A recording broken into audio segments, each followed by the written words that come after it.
Դու Forbes-ի ազդեցիկ գործարարների ցանկի անդամ ես։ Միացյալ Նահանգներում հիմնել ես քո մարքեթինգային ընկերությունը, որը Google-ի գործընկերն է համարվում, անցել է մի շարք չափանիշներ։ Google-ում մարդիկ հաց են ուտում։ Ես այն ժամանակ, որ աշխատում էի մենակ, քաֆի շապում, ես գումար չունեի։ Իմ համար դա շատ թանկ էր։ Եվ ես գնում կանգնում էի համով տենց ուտելիքների դիմաց, նայում էի, գրպանումս դատարկ էր, եւ միշտ ասում էի, որ երբևիցե ունենամ իմ փոքրիկ գործը, այնպես կանեմ, որ բոլորը ընթացքում սնվեն։ Ու այսօր մեր company, ինչպես նայում Google-ում, այնպես էլ ունենք իհարկե կերակրում ենք մեր աշխատողներին։ Մարդիկ գնում են իրենց ամերիկյան երազանքի հետևից ու ոչ բոլորն են կարողանում հասնել այդ երազանքին։ Նահանգների տոմսը ձեռքին Աշոտը ուներ այս երազանքները ու հավատում էր այս երազանքներին, թե դա տոմսեր դեպի չգիտեմ ուր։ Ես հասկացա, որ այստեղ ոչ մեկն եմ։ Ես չունեմ անուն, ես չունեմ ազգանուն։ Եվ ընդհանրապես որևէ մեկին դարքիր չէ, թե ես ինչով է զբաղվել նախքան Ամերիկա տեղափոխվել։ Հավաքեցի իմ ուժերը, շատ սիրուն հագնվեցի, լավ օծանելիք գցեցի, վերջին օծանելիքս էր եւ գնացի մատուցող աշխատելու։ Մարդիկ քեզ որպես ուժեղ կերպար սկսեցին ընկալել, երբ դու հիմնադիրն էիր մեծ ընկերության, կարողանում էիր հարցեր լուծել, ներկայանալի լինել, բայց ինձ մոտ տպավորություն է, որ դու որպես ուժեղ մարդ ձևավորվեցիր հենց այդ մատուցող աշխատելու շրջանում։ Իհարկե։ Ինչը քեզ ամենից շատ ուժեղացրեց։ Մարկանց վատ վերաբերմունքը։ Երբ որ մարդիկ քեզ այսպես են կանչում, ռուսերեն ասում են «поживем, увидим, կապրենք, կտեսնենք»։ Ու տենց է ստացվեց։ Այսօր մարդիկ, որ առաջ չէին բարևում, որտեղ ես մատուցողի շորերով էի, ինքը ոնց էր քեզ վերաբերվում, երբ որ դու մատուցողի շորերով էիր, եւ ոնց վերաբերվում, երբ որ դու իտալական կոստյումով ես նստած։ Դուք ընդգրկվել եք Միացյալ Նահանգների 5000 ամենաարագ զարգացող ընկերությունների ցանկում։ Ես սկսեցի գիտակցել, որ բիզնեսը մի բան է, որ դու պետք է ռիսկի դիմես։ Այսօր աղջիկներն ավելի ուժեղ են, քան տղամարդիկ։ Այսօր իմ company բոլոր ամենաբարձր զբաղացնող պաշտոնները աղջիկներ են։ Ժամանակին բոլորը տղաներ էին, հիմա աղջիկներ են։ Երբ որ տեսնում ես աղջիկներն են այսօր ուժեղ, բայց դու տղամարդ ես, դու պետք է 10 պատիկ ավելի ուժեղ լինես։ Դու ինչի մաս։ Այսօր ուրիշ բան ենք նկարելու։ Հեսա հյուրը գա սկսենք։ Ողջույն։ Ողջույն։ Օ, ես ինչ սիրուն եմ, շնորհակալ եմ, շատ սիրուն եմ։ Համեցեք։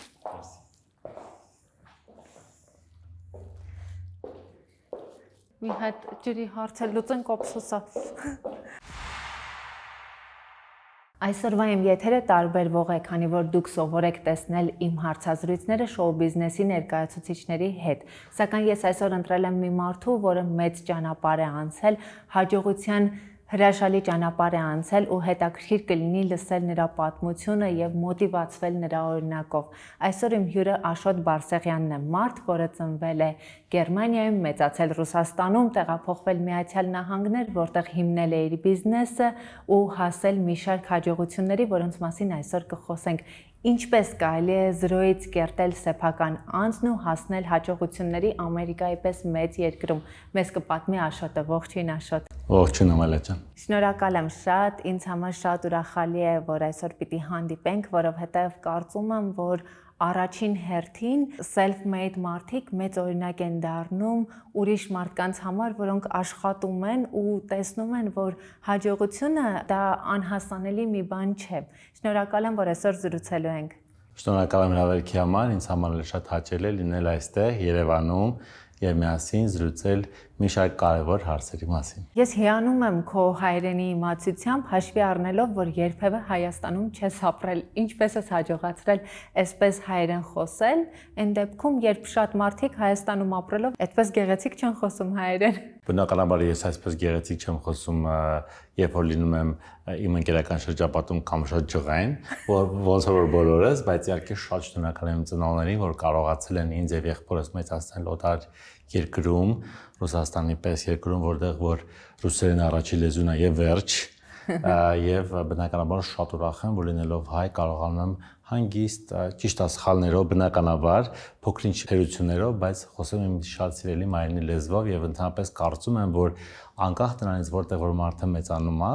դա կարող լինի Ռուսաստան, Ամերիկան, թե Արգենտինան, մեկը պետք է ընտանիքը իր երեխեքին սովորացնի հայերեն գոնե խոսել, գոնե գրել, գոնե կարդալ։ Դա իրականում հրաշալի բան է, բայց հատկապես Ռուսաստանում մենք հաճախ տեսնում ենք, թե ինչպես են ձուլվում, որովհետև կա նաև հոգեբանական կողմ, հա, այնտեղ, եթե ենթադրենք Միացյալ Նահանգներում դու խոսում ես սխալ անգլերեն, որևէ մեկը դա մատնացույց չի անում եւ ծաղրի թեմա չի դառնում։ Ռուսաստանում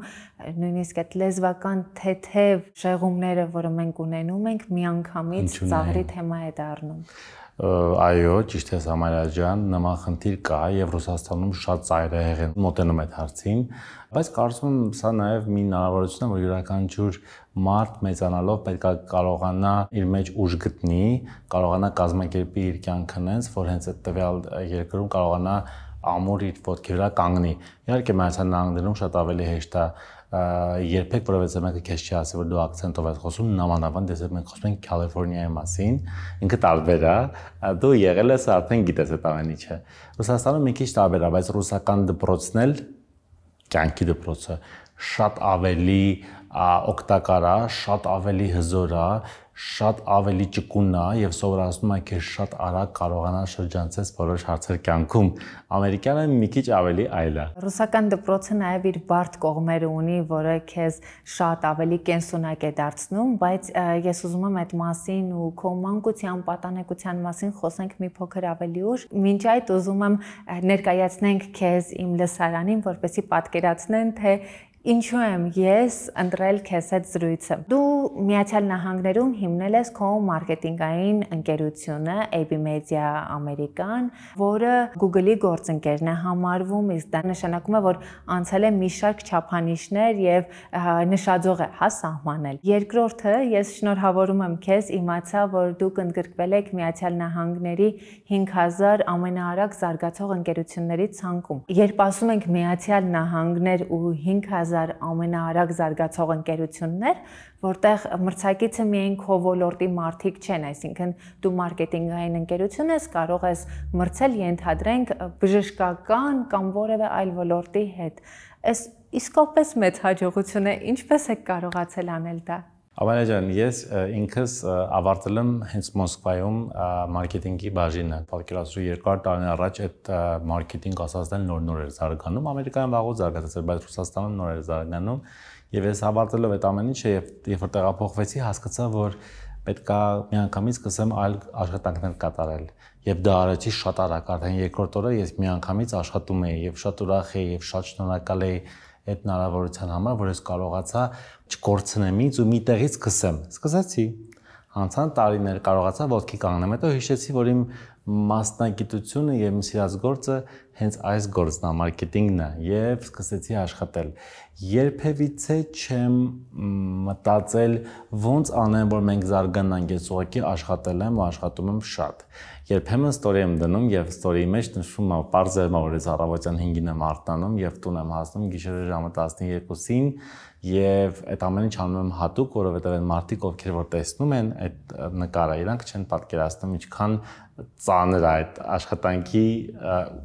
չափը բաժինը։ Ամեն ինչ բոլորը հեշտ են պատկերացնում սոցիալ մեդիայի շնորհիվ։ Ուղղակի սկսեցի աշխատել, հետո եկա մի պահ, որ ավելի շատ երբ որ 10 տարին արդեն կարողացանք միասին քայլենք իմ թիմակիցների, իմ լավ մեծ թիմի հետ միասին, մեր հաճախորդների, այս տեսակի հաջողությունները սկսեցին հաջորդել միմյանց ու ես ինձ անսպասելի սկսեցի ոնց որ քաղել այն տարիների քրտնաջան աշխատանքի ոնց որ արդյունքները։ Ուղղակի սկզբում միտք չկա, որ ինչ-որ բանի համար ես դա անում, դու ուղղակի դա անում ես, որ կարողանայիր հաց վաստակեիր։ Հետո կամաց զարգանում էի։ Ամերիկյան երազանք ունի մոլորակի բնակիչների զգալի մասը։ Ես չգիտեմ ինչու է Միացյալ Նահանգների անունը այդքան քաղցր հնչում, որովհետև մարդիկ գնում են իրենց ամերիկյան երազանքի հետևից ու ոչ բոլորն են կարողանում հասնել այդ երազանքին։ Շատերի համար դա դառնում է դժվար, ինչ որ առումով նույնիսկ դաժան ճանապարհ։ Իրենց երկրում իրենց կյանքը շատ ավելի հեշտ էր։ Դու իհարկե մեր երկրում երբևէ չես ապրել, բայց ինչու որոշեցիր ընտանիքիցդ առանձնանալ եւ մեկնել Միացյալ Նահանգներ։ Նահանգների տոմսը ձեռքին Աշոտը ուներ այս երազանքները ու հավատում էր այս երազանքներին, թե դա տոմսեր դեպի չգիտեմ ուր։ Երբևիցե Միացյալ Նահանգների մասին չեմ մտածել, երբևիցե չեմ երազել, անգլերեն անգամ մի բառ չեմ իմացել։ Ամբողջ կյանքս փորձել եմ գրագետ ռուսերեն խոսամ, այն փափկությունով։ Բայց երևի թե միգուցե դա էլ իմ բախտն էր, միգուցե ինչ-որ միտեղ ինչ-որ մի բան գրված էր, որ գալու է մի տարիք ու այդ տարիքից հետո արդեն պետք է տեղափոխվեմ, եղավ շատ հանկարծակի եւ շատ շնորհակալ եմ իհարկե այդ հնարավորությանը եւ շատ գնահատում եմ ու շատ սիրում եմ անցած ուղին, ինչքան ինքը շատ դժվար է։ Ամեն դեպքում ի տարբերություն շատ ու շատ մարդկանց, երբ որ ես հայտնվեցի Ամերիկայի Միացյալ Նահանգներում, ես չգիտեմ խի շատ արագ մի բան հասկացա։ Հիմա որ հարցնես ո՞նց դա ստացվեց, չեմ կարող պատասխանել։ Ես հասկացա, որ ես այնտեղ ոչ մեկն եմ։ Ես չունեմ անուն, ես չունեմ ազգանուն։ Ես ոչ մեկն եմ։ Եվ ընդհանրապես որևէ մեկին դարքիր չէ, թե ես ինչով եմ զբաղվել նախքան Ամերիկա տեղափոխվելը։ Եվ արդեն երկրորդ օրը ես հավաքեցի իմ ուժերը, շատ սիրուն հագնվեցի, լավ օծանելիք գցեցի, վերջին օծանելիքս էր եւ գնացի մատուցող աշխատելու։ Եվ հենց այդ օրը եւ հենց այդ պահը եւ այդ կետը ինձ օգնեց, որ ես շատ արագ ուշքի գամ, կանգնեմ ոտքերիս վրա ու կարողանամ վաստակեմ իմ հացը։ Եթե ես մնացածին նման մտածեի, որ սա ինձ հարիր չի, ես այնտեղ պրոդյուսեր եի, ես այնտեղ չգիտեմ ինչ էի աշխատում, բժիշկ էի եւ այլն, ես միգուցե միջև հիմա տենց մտածի ասեի, ես այսքան խելացի, ես պետք է գտնամ ինչ-որ մեկի դիմաց աման դնեմ։ Կարծում եմ այդ կարևոր կետը ինձ մոտ եղավ, որ ես չէի պատրաստում գնայի, բայց երբ որ գնացի, ես չկորցրեցի այդ պահը։ Սա նշանակում է լինել կենսունակ մարդ եւ իրավիճակին համապատասխան ուղղակի լուծումներ տալ առանց հետո առաջ նայելու։ Ես շատ երիտասարդ եմ եղել, որ կարողանամ անալիզ անեմ իմ քայլերը, ինչ որ արել եմ, բայց կարծում եմ սա մեջ կա 3 բան՝ աշխատասիրություն, ցանկություն, ամեն դեպքում ցանկությունը շատ մեծ էր, եւ երրորդը վախ։ Եթե դու այդ բանը դա չանես, դու չես կարող վերցնել ինչ-որ մի հատ փոքրիկ մի բեդրումանոց բնակարան, այդ բնականի վարձ տալ, դու չես կարող քայլեր անել դեպի առաջ։ Կարծում այդ վախի զգացողությունը բերեց նրան, որ ես շատ արագ կարողացա կողմնորոշեմ ու հավաքեմ ինքս ինձ ու գնամ առաջ։ Վախի զգացողությունը առհասարակ երևի թե մեզ ամենաառաջ մխող եւ ամենաուժեղ զգացողություններից է, որ ունենք ներսում, բայց այդ վախը, որը կա, կամ տևում է մի պահ եւ քեզ մղում է գործողության, կամ դառնում է ուղեկցող զգացողություն։ Կյանքի ինչ որ փուլում վախը քեզ ուղեկցող զգացողություն էր։ Ամալիա ջան, ես կարծում եմ, որ վախը եւ տագնապը մշտական դարձել են մեր բոլորի կյանքի մի մասը։ Ինչ որ մեկից մոտ դա շատ վառ արտահայտված է, ինչ որ մեկից մոտ դա շատ փոքր ձևով է։ Բայց եթե դրանք կառավարելի չլինեն, ես օրինակ ենթադրում եմ, որ մեծ բիզնես հնարավոր չէ կառավարել, եթե վախն է կառավարում քեզ, որովհետև դու պիտի կարողանաս կառավարել քո զգացողությունները, որպեսզի կարողանաս կառավարել թիմ, հարաբերություններ։ Սկզբում կար վախ, որ ես չեմ կարողանա այս երկրում, եւ այդ վախը բերեց նրան, որ ես կարողացա ճանաչել ինքս ինձ, տեսնել թե ես ինչքան ուժեղ եմ, ու այսօր բնականաբար վախը զրոյացվել եմ, որտեղ ամեն դեպքում ես հասուն տղամարդ եմ եւ կարողանում եմ իսկապես կառավարեմ համ ինձ, համ իմ կյանքը, համ այն մարդկանց, ովքեր որ ինձ հետ միասին են քայլում այս կյանքում։ Բայց այստեղ մի հատ կարևոր կետ կա, ինքը միշտ բոլորիս կյանքում գնում եւ գալիս է։ Երբ որ դու առավոտյան բացում ես քո հեռախոսը եւ տեսնում ես, որ ինչ-որ մի երկրում պատերազմ է սկսվել, ինչ-որ միտեղ մի բան է եղել, դու մեկը ապրում ես դա ամեն օր։ Դա ընդհանուր լարվածության զգացողությունն է, որը բոլորիս ուղեկցում է, որովհետեւ աշխարհն է այդպես։ Իմ պարագայում ես կարողացել եմ հաղթահարել, ինչը խորհուրդ եմ տալի բոլորին, այսինքն մեկը մարդ պետք է ինքն իր հետ հաշվի նստի։ Գիտես, դու պատմում ես ու ես ասես փորձում եմ ճանաչել քո կերպարը ու ինձ մոտ ասոցիացիա գնաց, որ այն մարդիկ քեզ որպես ուժեղ կերպար սկսեցին ընկալել, երբ դու հիմնադիրն էիր մեծ ընկերության, կարողանում էիր հարցեր լուծել, ներկայանալի լինել, բայց ինձ մոտ տպավորություն է, որ դու որպես ուժեղ մարդ ձևավորվեցիր հենց այդ մատուցող աշխատելու շրջանում, այդպես է։ Իհարկե։ Ինչը քեզ ամենից շատ ուժեղացրեց։ Մարկանց վատ վերաբերմունքը։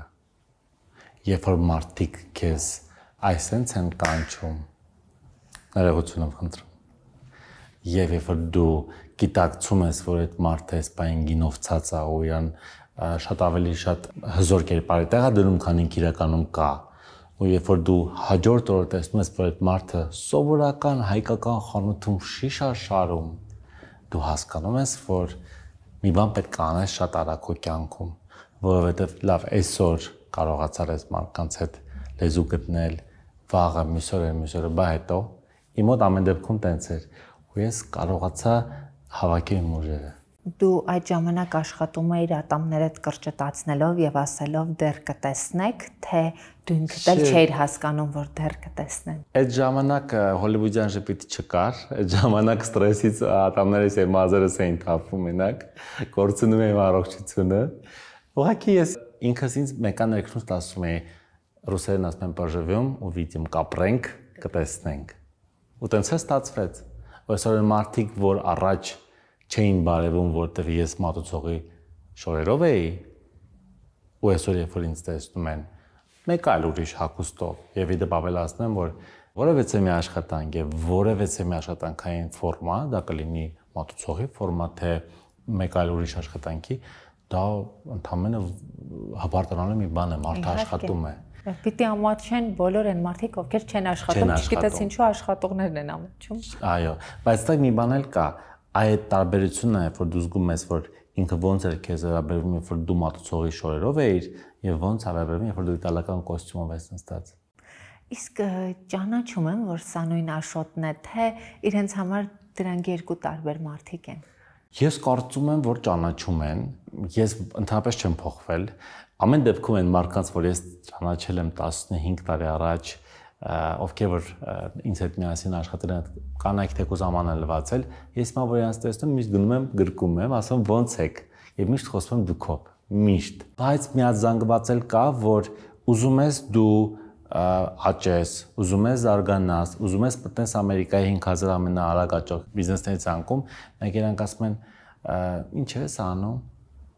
Այդ ներքին այդ նենգ վիճակը, որ իրանք ունեն, իրանք այդ նույն ձև քեզ են վերաբերվում, բայց դա նորմալ է։ Դե որպես կանոն այդ ներքին նենգությունը, որ կա, իրենց ավելի շատ է վնասում, քան քեզ։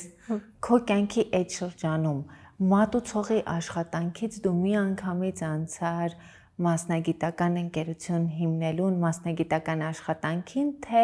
դու այդ ընթացքում այլ աշխատանքներ էլ արեցիր։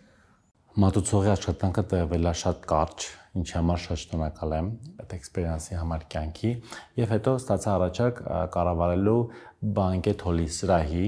արարողությունների սրահի մենեջերի այդ առաջարկը եւ մեծ սիրով ընդունեցի, որովհետեւ արդեն կարող էի այդ մատուցողի շորերը հանել եւ հագնել սիրուն կոստյումներ։ Տեղել աշխատեցի, շատ շնորհակալ եմ նույնպես, ամեն օր հիշում եմ մեծ շնորհակալությամբ մարդկանց, ովքեր որ ինձ տվեցին այդ հնարավորությունը եւ նոր արդեն այդ ռեստորանային համակարգից, երբ որ ցանկություն հայտնեցի դուրս գալ ես զբաղվել իմ մասնագիտությամբ, միանգամից սկսվեց այդ պատմությունը։ Աշոտ, գիտես, մարդիկ իրենց տեսակով շատ տարբեր են, կան մարդիկ, որոնք անընդհատ հետ են նայում եւ հիշում են իրենք ով էին, ինչով էին զբաղվում եւ այլն, ու կան մարդիկ, ովքեր ասում են իրավիճակը սա է, վերջ։ Ըստ էության, երբ դու մատուցողի աշխատանքով ես զբաղվում, դրանից կարճ ժամանակ առաջ քո ճանապարհն էր որպես պրոդյուսեր, դու որոշակի ճանապարհ էիր անցել, քեզ ճանաչում էին, դու այդ փուլում հիշում էիր անընդհատ որտեղից ես եկել ու մտածում էիր ինչու էսպես արեցի, թե դու հստակ գիտեիր, որ դա ժամանակավոր է եւ այդ իրավիճակի մեջ էիր, հետ նայելու ժամանակ չկար։ Ամալիա ջան, հիշում էի, հուզվում էի, նեղվում էի, բայց առավոտյան արտանում էի, հարթուկում էի իմ շորերս, հագնում էի, հպարտ գնում էի աշխատանքի։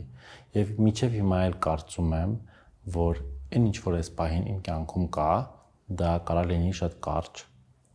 Եվ միգուցե կյանքում լինեն պահեր, երբ որ ես նորից պետք լինի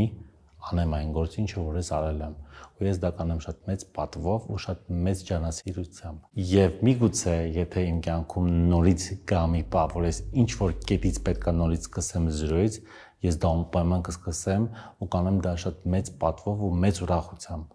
որովհետև յուրաքանչյուրս չգիտի վաղ ինչ է լինելու, նոմանավանդ Ամերիկայի նման մեծ ու հզոր երկրում եւ ընդհանրապես յուրաքանչյուր երկրում։ Իրականում մի շատ կարևոր բան կա, երբեմն մարդկանց թվում է ինչ որ մեկի բախտը բերեց, հաջողակ էր, ճիշտ ժամանակին ճիշտ տեղում հայտնվեց։ Այս բոլոր գործոնները իհարկե կան, հաջողությունը կարևոր է, բայց յուրաքանչյուր հաջողակ մարդու հետևում կա տքնաջան աշխատանք, որը չգիտես ինչու չեն նկատում։ Ես ուզում եմ խոսենք այդ աշխատանքային ճանապարհի մասին, որը որ դու անցար, որովհետև այսպես ընդհանուր 3 բառով ներկայացրեցիր, բայց դա բավականին բարդ ճանապարհ էր, որը անցար։ Բնականաբար։ Երբ այս ամեն ինչ սկսեցի իմ company հետ կապված, AB Media USA-ի հետ կապված, ինչպես ասում են Հայաստանում AB Media Ամերիկա, միգուցե ավելի գրագետ տարբերակն է։ Այդ ժամանակ իսկապես ոլորտում կամ մեր թեկուզ մեր հայկական համայնքում չկային նման company-ներ, դա ամեն դեպքում նոր էր սկսում զարգանալ։ Սկսեցի, աշխատում էի տանից, հետո տանը ձանձրալ էր ինձ համար, գնում էի coffee shop, կաֆեներ, որտեղ սուրճ եմ վաճառում, եւ մենակ այնտեղ նստում էի, բայց ֆանտի ծաղելի բան կար, ես գնում էի, վերցնում էի անձեռնոցիկը, ջուրը, սկսում էի ամբողջ սեղանը մաքրել, ոնց որ այդ սեղանը իմ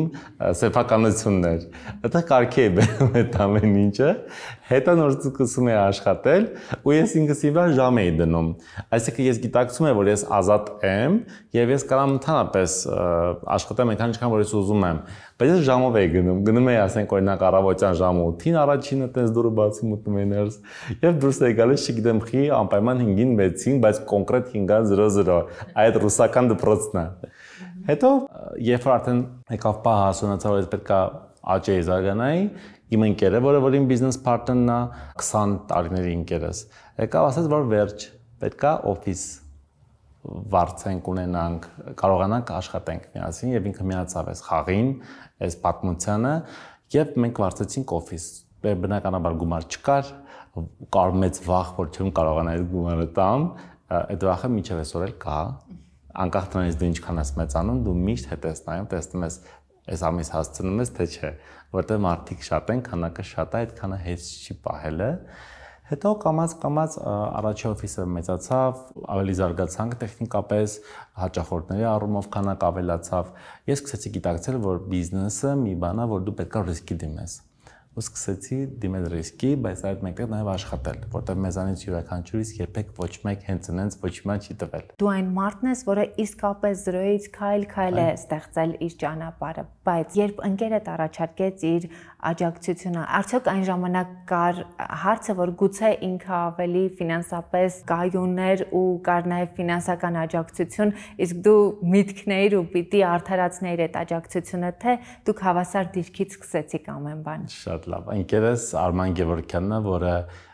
ինտերիեր էքստերիեր դիզայներ է, նաև բացի մեր համատեղ բիզնեսը, բավականին հաջողակ։ Երկուսս ի սկզբանե սկսեցինք ուղղակի մաքուր եւ ամենակարևորը ազնիվ կետից, որտեղ որ երկուսս էլ հավասար էինք, ոչ մի բան չունեինք, ուղղակի ունեինք օտար երկրում մեկս մյուսի ուսը եւ մեկս մյուսի այդ աջակցությունը։ Երևի թե դա էր միակ բանը, եւ երբեմն երբ որ կան կյանքում մարդիկ, ում որ դու հավատում ես, եւ այդ պահին այդ մարդիկ գալիս են քեզ օգնության, անսպասելիորեն մեկը մյուսի թև եք տալիս, ուժ եք տալի ու ավելի ամեն ինչը սկսում է արագությամբ գնալ առաջ, քան թե դու կլիներ մենակ։ Բայց ֆինանսապես շատեր են հարցնում, եղել է այտենց անգամ միջև հիմա զրույցներ կամ անախորժություններ երբևիցե չի եղել ու չեմ կարծում ամեն դեպքում 20 տարվա ընկերությունը քիչ չի։ Որպես կանոն մարդիկ սկսում են համագործակցել եւ այստեղ առաջ են գալիս խնդիրները։ Դուք փաստորեն շրջանցել եք դա։ Ամալա ջան, երբ դու կյանքում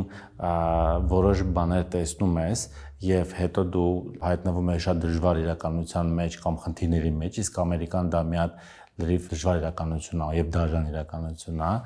այդտեղ արդեն դու քեզ կոդավորում ես հենց այստեղ, ինքդ քեզ խոսք ես տալի, որ որևէ մի գումար կամ որևէ մի նյութական բան երբեք չի կարող խոչընդոտել մարդկային հարաբերություններին։ Ես այդ նույն սկզբունքով էլ նաև իմ աշխատողների հետ եմ վարվում։ Ես միշտ ասում եմ, երեխեք, աշխատում ենք այս պահ միասին, մեկ աշխատում է 10 տարի, մյուսը մի տարի է, մյուսը 3 ամիս։ Ասում եք լինենք այդ ազնիվ, որովհետև գումարը դա ընդհանրապես ժամանակավոր բան է։ Մեծ նախագծերի պատմությունը երբ նայում ենք, հասկանում ենք, որ դա սկսվել է ինչ-որ փոքր գումարից։ Օրինակ իմ հարցազրույցների նկարահանումը սկսվել է 20,000 դրամից։ Ձեր պարագայում որքան էր այն գումարի ներդրումը, որը արեցիք, այսպիսի մեծ ընկերություն հիմնելու համար։ Անկեղծ լինեմ, երբևիցե այդ հարցի շուրջ չեմ մտածել։ Ես կարծում եմ, որ կարող ենք այս պահին ասել, որ ամենամեծը կամ ամենասկզբնականը դա հենց այդ $1000 էր, որը օֆիսի ամսական վճարն էր։ Եվ ես մինչև այսօր մարդու հետ, որ այդ օֆիսը մեզ տրամադրել է, իմ շատ մտերիմ, շատ իմ համար թանկ մարդ է, իմ ընկերուհին է, մինչև ընկերություն եմ անում, ատոմներով պահում եմ, որտեվ հարցը $1000 պատմությունը չի։ Հարցն է, որ մարդիկ, ովքեր որ եղել են քո կողքին այն ժամանակ, կարողանաս իրենց ամբողջ կյանքի ընթացքում տանես, որ այդ 20,000 դրամը երբ որ դառնա շատ ավելի շատ զերոներով գումար, կարողանաս այդ պահը կյանքում չկորցնես։ Սա կարող ենք ասել 1000-ից, բայց ամենակարևոր բանը, որ ես միշտ ասում եմ, իմ համար կարևորը դա ֆինանսականը չի, դա հենց այդ մարդկային ու այդ ուժն է։ Մարդկայինը միանշանակ կարևոր է, բայց երբ նայում ենք այս պատմությանը, երբ մարդիկ, ովքեր գուցե այսօր էլի բավականին փոքր գումար ունեն ու մտածում են, որ օրինակ մեծ ընկերությունները մեծ ներդրումներ են անում, ես այս գումարով ինչ պիտի անեմ, այստեղ խնդիրը գումարը չի, այստեղ խնդիրն այն է, որ երբ դու սկսում ես, հավատում ես եւ աշխատում ես, այդ գումարի զրոները կարող են ավելանալ։ Այդ պատմությունն է սկսվում այդ $1000 ներդրումից, որովհետեւ դուք ստեղծեցիք ընկերություն, որը հետագայում դարձավ Google-ի գործընկեր։ Նախ ինչ է իրենից ենթադրում Google-ի գործընկեր լինելը եւ հետո ինչպես հասակ այդ կետին։ Մեր կամպանին AB Media USA կամ ինչպես ասում ենք AB Media American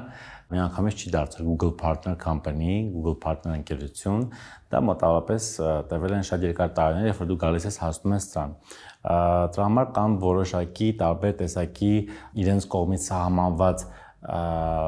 նշաձողեր, եթե այդ բառը ճիշտ ասեցի հայերեն, չափանիշներ, որոնց որ դու պետք է համապատասխանես։ Չեմ ուզենա շատ բացեմ բակագծերը, բայց կարող եմ երկու բառով ասել, որ նաև դա տրվում է շատ մեծ գումարներ ներդնելու, երբ որ դու հաճախորդների կառավարում ես ամսական գովազդային կամպեյները, բլոկները եւ ցույց ես տալիս վերջում Google-ին, որ դու այնքան ճիշտ, այնքան ուժեղ կամպանիա ես, որ կարողանում ես համապատասխանես այդ իրանց դրված նշաձողին, բայց ամենակարևոր բանն էլ ասեմ, որ ես շատ եմ սիրում։ Սա Google-ում մարդիկ հաց են ուտում։ Այնտեղ ճաշում են։ Ես այն ժամանակ, որ աշխատում էի մենակ կաֆե շապում, ես գումար չունեի։ Իմ համար դա շատ թանկ էր։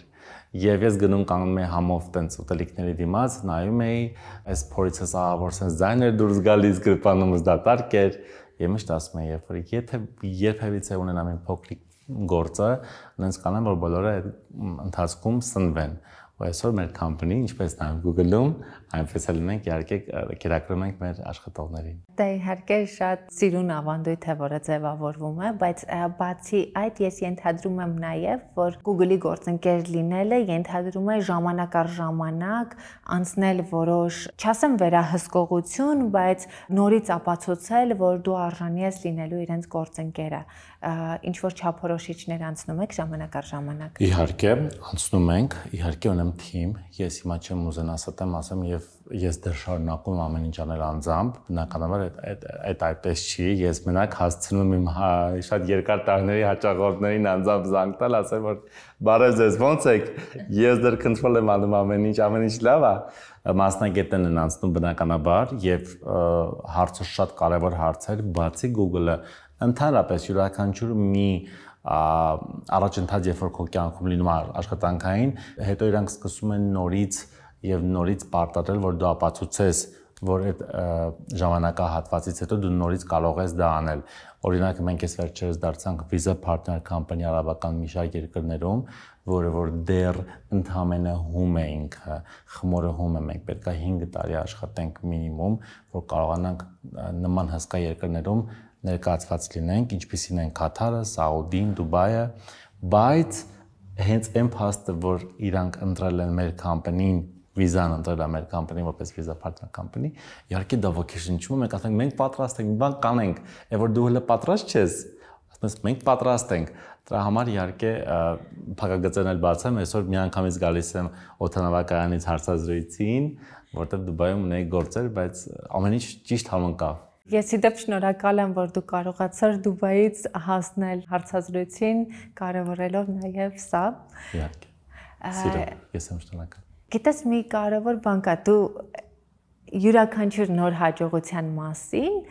խոսում ես այնպես, կարծես դա առաջինն է, այսինքն հիմա Visa-ի գործընկերն եք դարձել, այնպիսի ոգևորությամբ ես խոսում այդ մասին, կարծես առաջինն է։ Ու երևի թե շատ կարևոր է ու մարդկային հատկանիշ է, հա, կարողանալ ուրախանալ հաջողություններով, ոչ թե մտածել, որ դա այդպես էլ պիտի լիներ։ Բայց ես ուզում եմ հիշենք քո առաջին մեծ հաջողությունը, ո՞րն էր դա։ Կարծում եմ իմ առաջին մեծ հաջողությունը, երբ մենք ունեցանք մեր առաջի company Christmas party-ին, գեղեցիկ միջոցառում, կորպորատիվ մեր event-ը եւ Glendale-ի առաջի հայ կին քաղաքապետ Էլենա Սատրյանը հանձնեց մեզ Ամերիկայի տարբեր կառույցներից, ամենախոշոր կառույցներից, կոնգրեսից, սենատից պատվոգրեր, ու ես ասենց ցուրտ էր, դեկտեմբեր ամիս էր, ես ասենց կանգնած, ես Էլենին երկար տարիներ ճանաչում եմ շատ, բայց այդ պահին հենց էի սառել, նախ ինձ թվում է, որ ես առաջի անգամ տեսնում Էլենին,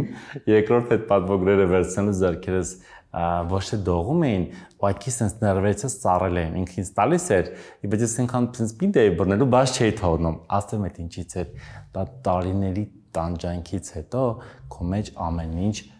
մի պահ sense սարսակալում է, ու քո էմոցիաները սկսում են այդ պայտակ մահանալ, բայց այդ օրվանից հետո ես հասկացա, որ պետք է ուրախանամ ամեն փոքր բանի համար, փոխեցի ինձ, եւ հիմա երբ որ թիմը զանգահարը մի լավ բան ասում, ես իհարկե շատ շնորհակալ եմ առաջին իրենց, որտեղ առանց իմ թիմի, առանց մեր աշխատողների, առանց մեր հոյակապ մասնագետների ես ոչինչ չեմ կարող անել մենակով, որտեղ մի ձեռքով չես կարող ծափտալ, բայց փորձում եմ արդեն այլ ձևի մոտենալ, ոչ թե որ տենց պետքա լինի, այլ հակառակը, ինչ լավ որ տենց եղավ։ Այդ էմոցիաների սառչելը հենց այնպես չի լինում, հա, դրա հետևում շատ դժվարություններ են, որոնք ամեն անգամ հաղթահարելիս ու նոր դժվարության բախվելիս մտածում ես դե լավ, ինչքան, ու ամեն նոր դժվարություն հաղթահարելիս ինչ որ առումով, ինչ որ էմոցիա, ինչպես դու նշեցիր, ոչ թե մահանում է, այլ քնում է մեջդ, մինչև գալիս է այդ էմոցիաները նորից արթնացնելու պահը։ Հիմա ուզում եմ գանք այդ կետին, երբ քո էմոցիաները սառել էին, որովհետև դու անընդհատ պիտի ինչ-որ մի բան հաղթահարեիր այդտեղ լինելու համար։ Այս մասին խոսեմ առաջի անգամ եւ կլինեմ չափազանց անկեղծ եւ հույսով եմ, որ որևիցե մեկին կկարողանամ իմ պատմությունով, փոքրիկ պատմությունով միգուցե մի փոքր ոգեշնչել։ Դժվարությունները Ամերիկայում Միացյալ Նահանգներում շատ են։ Շատերը գնում են Ամերիկայի Միացյալ Նահանգներ եւ փորձում են առաջի իսկ ամսում հետաքրքիր փաթեթավորեն իրենց ներկայությունը այնտեղ գույնավոր, գեղեցիկ, հեշտ իմ պարագայում եւ ինձ նման հազարավոր ընտանիքների պարագայում դա այդպես չի եւ չէր։ Եվ եկավ մի պահ, որ մոտավորապես արդեն Ամերիկայի իմ կյանքի 5-րդից մինչև 10-րդ տարին ես կարծես ընկարկի էի սառել եւ ընկարկի էի կորցրել իմ մեջի այդ ապրելու ունակությունը, որ ես ուղղակի ռոբոտի պես աշխատում էի, որ կարողանայի վարձը տայի օֆիսի աշխատողների եւ ընդհանրապես կարողանայի ամեն ինչ հասցնեի եւ ես մոռացել էի ինձ, ես կարողա հագնեի այդ օրը կոշիկներս սխալ ու դուրս գայի տանտվի ներվերից մարդ իր ապրումներից ամեն ինչ կորցնում է, մեկ ուղղն էլ է կորցնում։ Կարող է հագնեի վենաշապիկը շատ բաց ճմրթված վիճակում, ես երբեք դա չեմ անում։ Ու ես հասկացա, որ ես ինձ կորցնում եմ։ Ես հասկացա մի բան, որ եթե այսօր ես ինձ կորցնեմ, թեկուզ եմ փոքրիկ քանակով մարդիկ, ովքեր որի հետ միասին աշխատում էին եւ նույնպես կարողանում էին հոգքային իրենց կարիքները, նույնպես կլինեն վտանգի տակ։ Ես հասկացա, որ այդտեղ պետք է կանգ առնեմ։ Աշոտ, դու քեզ կորցնում ես, որովհետեւ ինչ որ պահի, որքան էլ նպատակասլաց լինես, դժվարությունները փորձում էին քեզ կուլ տալ։ Իհարկե նախ սկսենք նրանից, որ մենք ապրում ենք մի ժամանակահատվածում կյանքի, որ ապրելը եւ աշխատելը եւ առաջ գնալը դարձել է սարսափելի դժվար մի բան։ Դա կլինի Երևանում, դա կլինի Լոնդոնում, թե դա կլինի Փարիզում։ Եվ ընդհանրապես, երբ որ դու ուզում ես մի օր էլ հացից ավել կարակ կսես այդ հացի վրա, դու պետք է երակի կարողանաս վազես։ Ռուսերեն ասում են «Բելկով կլիսիե»։ Լինելով տղամարդ, դու ուրիշ տարբերակ չունես։ Չնայած այսօր աղջիկներն ավելի ուժեղ են, քան տղամարդիկ։ Այսօր իմ կամպանիի բոլոր ամենաբարձր զբաղացնող պաշտոնները աղջիկներ են։ Ժամանակին բոլորը տղաներ էին, հիմա աղջիկներ են։ Եվ երբ որ տեսնում ես աղջիկներն են այսօր ուժեղ, բայց դու տղամարդ ես, դու պետք է տասնապատիկ ավելի ուժեղ լինես եւ ներքուստ հավաքում ես այդ ուժը քո մեջ, բայց դա հետ մեկտեղ իհարկե գալիս ես բախվում ես լիքը խնդիրների։ Առողջական, հոգեբանական, տարբեր զանազան։ Եվ ես չեմ սիրում, որ մարդիկ անընդհատ կերտում են այդ ուժեղ կերպար, ասում են ես ամեն ինչ կարողացա, ես ամեն ինչ գաղթար եմ, բայց մեզանից յուրաքանչյուրս ինչ որ գնի, ինչ որ մի փոխզիջումների արդյունքում է հայտնվում այդտեղում։ Գիտես, հետաքրքիր մի բան կա։ Մենք ստեղծում ենք կաղապարներ, որոնք մեզ խանգարում են, բայց հենց մենք ենք ստեղծել այդ կաղապարները։ Ենթադրենք, եթե ես տարբեր դժվարությունների արդյունքում մի օր շատ էմոցիոնալ լինեմ, կասեն դե աղջիկ է, ոչինչ, բայց երբ տղամարդը իրեն թույլ տա էմոցիոնալ լինել, ինչը շատ նորմալ է։ Էմոցիաները մարդկային են, ոչ թե աղջկան կամ տղային են հատուկ, մարդկային են։ Բայց օրինակ, երբ ես եմ արտասվում, նորմալ է, երբ տղամարդն է արտասվում, դե լավ։ Ու թեպետ հիմա մենք մի փոքր փորձում ենք կոտրել այդ կարծրատիպերը ու հասկանալի դարձնել, որ էմոցիոնալ լինելը նորմալ է, բայց դու պիտի քո էմոցիաները ապրես եւ մյուս կողմից դու պիտի բացատրես, թե ինչու ես դու ապրում այդ էմոցիաները։ Արդյոք այստեղ կրկնակի դժվար չի դառնում։ Գիտես, Ամալա ջան, ես մի մարդ եմ, որը որ իր անձնական փորձի վրա սովորել է ուղղակի լինել շատ ռեալ, անկեղծ։ Երբեմն ինձ ասում են դու շատ ուղղամիտ մարդ ես։ Ասում օքեյ, եղեք ավելավա տենց։ Ավելավա դուք մի անգամից հասկանաք, ես ինչ եմ խնդրում, ինչի համար եմ ջղայնանում, ինչ ինձ չի բավարարում, թեկուզ աշխատանքի մեջ, բայց մենք այդ պահը միասին ասենք գնանք մի կողմ։ Ես կողմնակից եմ, որ մարդը լինի ինձ ինչպես որ ինքը կա, բայց քանի որ մենք ապրում ենք մի ժամանակահատվածում, որ բոլորը ինչ որ դերեր են խաղում, այդ դերերի շնորհիվ արդեն ամենավերջում ամեն ինչ խառնվում իրար։ Եվ մարդը ապրում ամբողջ կյանքը մի կերպարի մեջ, հետո դու այդ մարդու հետ բախվում ես մի փոքր խնդրի, մարդու հետ չէ, ինչ որ մի խնդիր առաջ գալիս։ Եվ տեսնում ես, որ քո տենց 100 տարվա ընկերուհին կամ ընկերը բարեկամ բան, մեկ էլ հոպ ինքը չկա։ Ասում ես, «Պես ինչ եղավ»։ Այդ նույն մարդը 30-40 տարի մենակ ասենց խփում է իր դոշի մասին, ասում է շատ ուժեղ եմ։ Կարծում եմ, որ ըստ իմ կարծիքի ավելի մենք սովորենք լինել իրական եւ մեկը մյուսին ընդունենք, բայց նաեւ տղաները շատ թույլացել են։ Դա կա։ Հակառակ կողմն էլ կա, մենք որպես կանոն մարդկային է, հա, մի ծայրահեղությունից դուրս են գալիս, մեկ ուրիշ ծայրահեղության մեջ են ընկնում, բայց դու երբ սովորեցիր հաշտ լինել քո էմոցիաների հետ ու հասկանալ, որ եթե ես այս պահին սա եմ ապրում, դա նորմալ է։ Երբ որ ես 25-26 տարեկան հասակում հայտնվեցի Ամերիկայում, ես փորձում եմ բոլորի համար լինել լավը։ Ոչ թե խաղում եմ, որ լինել լավը, ուղղակի փորձում եմ լավ կողմերը ցույց տալ։ Դա ներքին պահանջմունքներ։ Հետո անցան տարիներ ես հասկացա, որ օքեյ, եթե անգամ ես ինձ զոհաբերելով ինձ, իմ ժամանակը, իմ անձը, բոլորին օգնելով, մեկը ես բոլորի համար լավը չեմ։ Այսօր ես ինչ որ մեկին պետք եմ, ես լավն եմ, վաղը պետք չեմ, իրանք մոռանում են։ Հետո եկավ մի հատ ուրիշ մի պահ, որ սկսեցի փորձել ինքս ինձ հասկանալ։ Ով եմ ես, որովհետև շատ կարևոր է։ Ընդհանրապես մարդ մեծանում է, մարդ կա, որ 25 տարեկանում արդեն գիտի ինքը ով է։ Եթե ինքը ռոք է լսում, դու գիտես, որ ինքը ռոք է լսում, ինքը տենց ուժեղ կերպարա դրան հարգում ես։ Բայց մարդը կա դառնում է 62 տարեկան, ասում ես դու ով ես, ասում է ես իմ։ Իմ մոտ ոնց որ այդ 30-ից 35-ի հատվածում ես փորձում եի հասկանալ ինքս ինձ։ Այդ ամենադժվար տարիները, որ էմոցիաները սկսում էին սառել, պակասել, մեռնել, ինչ-որ մի բան իմ մեջ մահանում էր։ 35-ում ինձ գտա։ Դա նաև այն տարիներն էին, երբ գալիս էին աշխատանքային հաջողությունները, բայց երբեմն հաջողությունները երբ գալիս են, զուգահեռ ինչ-որ դատարկություն է գալիս, որովհետև հաջողությունների զուգահեռ իրականությունում դու ինչ-որ պահի սկսում ես ֆիքսվել պակասների վրա։ Իհարկե, երբ որ ես փոքր երեխա էի, ես միշտ գնում էի Ռուսաստանում, Մոսկվա քաղաքում, կար մի հատ հատված խանութների թանկարժեք, այն ժամանակ ամեն դեպքում այդ ամեն ինչը նոր էր, հասանելի չէր դեռ։ Եվ գրված էր Dolce & Gabbana, ես միշտ գնում նայում եմ, ասում էի,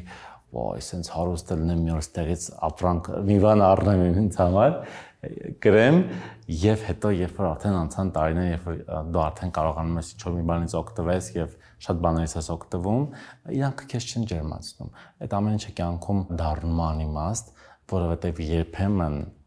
լավ ընկերոջ հետ մի բաժակ գինի խմելը ավելի քաղցր է, քան այդ նյութական բաները։ Ու այսօր նյութականը շատ է։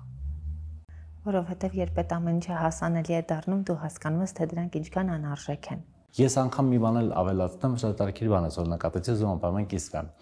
Երկար տարիներ է ինչ, չգիտեմ, տենց է ստացվում, ուրեմն շատ հրաշալի գործընկերներ ու այդ միասին եմ ճանապարհորդում եւ միշտ ստացվում է, որ ես օգտագործում եմ ոնց որ թռնելու համար միշտ թռնում եմ բիզնես կլասով։ Եվ այսօր ուղղակի Դուբայից հետ գալու համար սովորական ստանդարտ իմ համար սիրուն թռա, հենց հավես էր։ Ասեմ ինչի, որտեվ կողքս երկու հատ ջահել տղաներ էին նստած, 18 տարեկան իրանք էլ առաջ անգամ գնացել էին հանգստանալու հետ էին գալիս։ Ասեցինք, խոսացինք ամբողջ ճանապարհը բան, ու ես ինձ sense մի տեսակ այնց հավես զգացի, ոնց որ ես տենց ջաջա էի, իրանք էլ նոր էին կյանքը մտնում։ Պարզ մի դրվագ եմ պատմում, բայց ունենց հավես էր այդ ամեն ինչը։ Իմիջիայլոց երբեմն մարդիկ քայլ առ քայլ աշխատանքի մեջ բարձրանալիս ինչ որ առումով դառնում են ավելի պակաս շփվող։ Այս հարցին իրականում տարբեր կողմերից կարելի է նայել ու ամեն կողմից նայելիս կարելի է մի մեկնաբանություն տալ։ Ենթադրենք մի պարագայում կարող է մարդը հասկանալ, որ շատ մարդիկ իրեն դիտարկում են ոչ թե շփման համար, ոչ թե որովհետև իրեն սիրում են եւ ուզում են ունենալ իր կյանքում, այլ որովհետև որոշակի շահ են հետապնդում, մարդը մեխանիկորեն փակվում է, ասում են գոռոզ է, բայց այդ մարդը իր դրամաներն ունի այդ գոռոզության մեջ։ Մյուս կողմից, երբ գալիս է հարցի երկրորդ կողմը, զբաղվածությունն է, հոգնածությունն է, այսինքն հետաքրքրությունների տարբերությունն է,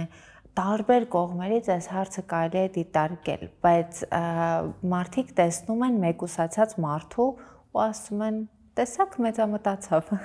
Իրականում ամեն դեպքում ճանապարհը փոխում է, ավելի գոռոզ կամ հպարտ դարձնում է։ Հպարտ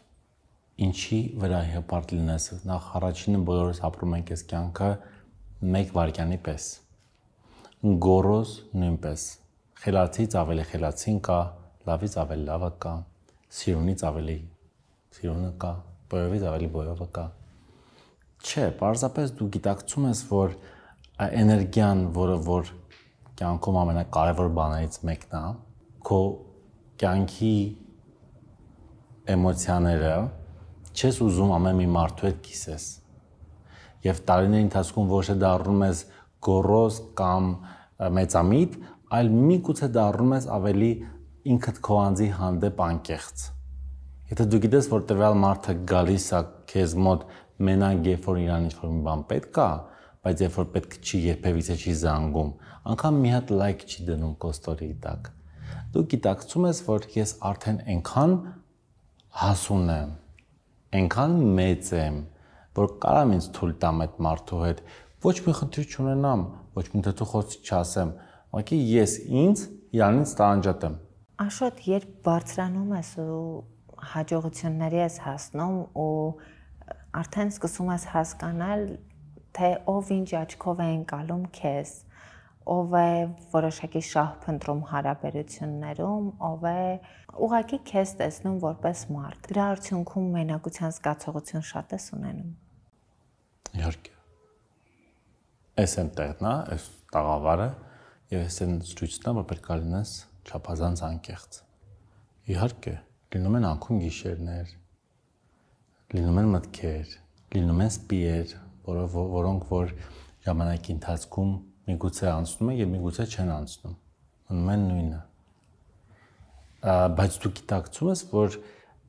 սա քո կյանքն է։ Եվ դու պետք է կարողանաս վերջերոտ իրապետես քո տարածքում կատարվող երևույթներն ու մարդկանց։ Ինչի մասին է հիմա երազում երիտասարդ հաջողակ բիզնեսմենը։ Այս հարցը շատ են տալիս, անգամ տալիս են իմ աշխատողները, որովհետև կողքի աչքով թվում է, որ ամեն բան ունի մարդ, բայց յուրաքանչյուր մարդ ինքը գիտի, թե ունեցածի մեջ իր ինչ ունի եւ ինչ չունի։ Երազում եմ չմտածել, թե մարդիկ ովքեր որ աշխատում են ինձ հետ միասին, մարդիկ ովքեր որ օգտվում են եւ միասին կարող են իրենց կենցաղի եւ կյանքի հարցերը լուծել, երազում եմ, որ ես այնքան հաջողակ լինեմ, որ երբևէ չմտածեմ, ես այսքանը ոնց եմ իմ ուսերի վրա տանում կամ տանելու, ուղղակի շատ հանգիստ լինեմ, տենց մարդիկ կան, չէ, որ պապական, տենց գալիս են մեծ գումարներ, հատկապես օտարների մոտ։ Միգուցե այդ եմ երազում։ Հիմա կասեք, բա ավելի ոչ մատերիալիստիկ կյանքը ամբողջովին կախված է մատերիալիստիկ կամ ֆինանսական հարցերից։ Միգուցե շատ օրիգինալ չէ իմ երազանքների մեջ։ Դու հիմա այսպես ավելի գլոբալ երազանքի մասին ես խոսում, որը նաև ուրիշ մարդկանց մասին է, բայց ես վստահ եմ, որ դու ինքդ քո մասին էլ ունես երազանքներ, որովհետև ամեն դեպքում մենք իհարկե կարող ենք սիրել աշխարհը, կարող ենք շատ սիրել աշխարհը, բայց մինչև քեզ սիրել չես սովորում, աշխարհը սիրել չես կարողանա։ Երազում եմ, որ գա մի պահ, երբ որ ես զգամ, որ ես կատարյալ երջանիկ եմ։ Իսկ ինչ է քեզ պետք կատարյալ երջանիկ լինելու համար։ Չգիտեմ, չեմ կարող ասեմ։ Վստահ ես, որ չգիտես։ Կարծում եմ, որ երջանկությունը մի փոքր ինչ-որ կետերից բաղկացած մեծ մի հատ ամբողջովին sense մեծ մի հատ հասկացողություն է։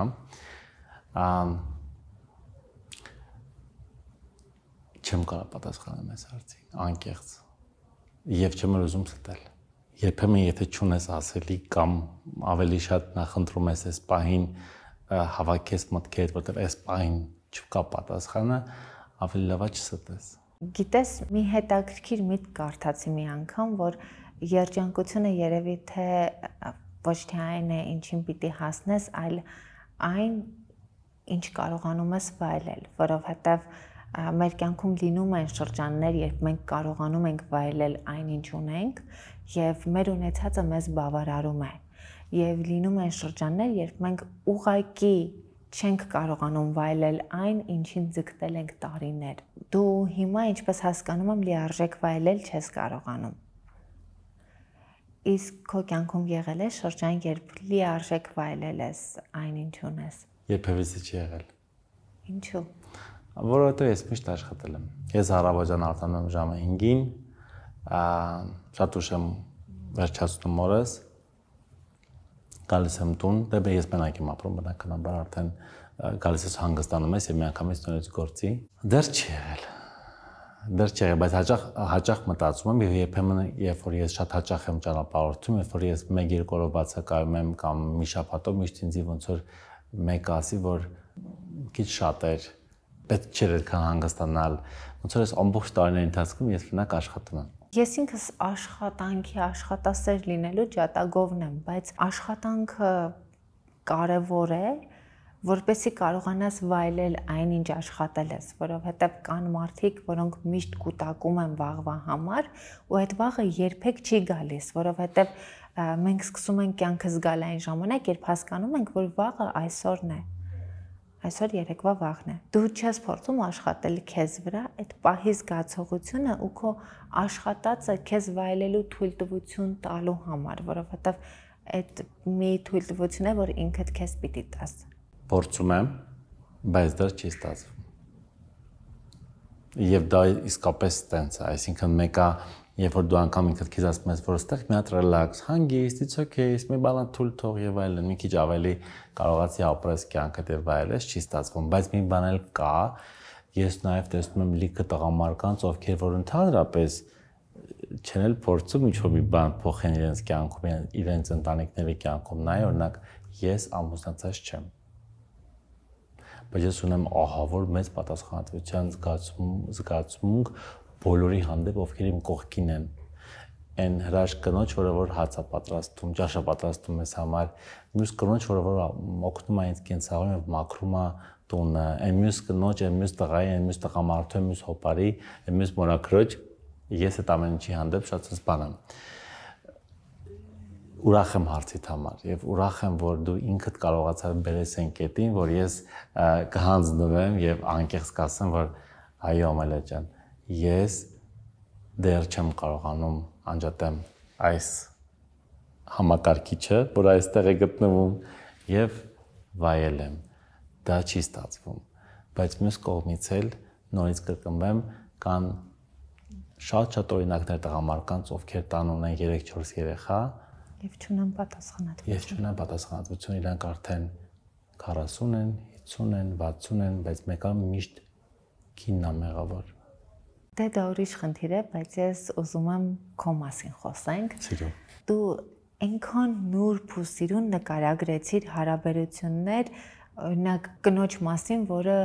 ճաշ է պատրաստում քեզ համար, մարդ, որը քեզ օգնում է մաքրության հարցում, ու դու այնպիսի քնքշանքով էր խոսում, որ տպավորություն էր հիմա պիտի ընտանիքի անդամների մասին խոսես, բայց խոսում էր քո աշխատակիցների մասին։ Արդյոք այդ շրջապատում անընդհատ ջերմություն սփռելով դու փորձում ես ինչ-որ առումով նաև այդ ընտանիքի ջերմությունը ստանալ, ընտանիքի ջերմություն գտնել տարբեր հարաբերություններում, որովհետև քեզ գուցե պետք է նաև դա։ Միգուցե հաճախ երբ որ ես խոսում եմ իմ աշխատողների մասին, միշտ խոսում եմ որպես իմ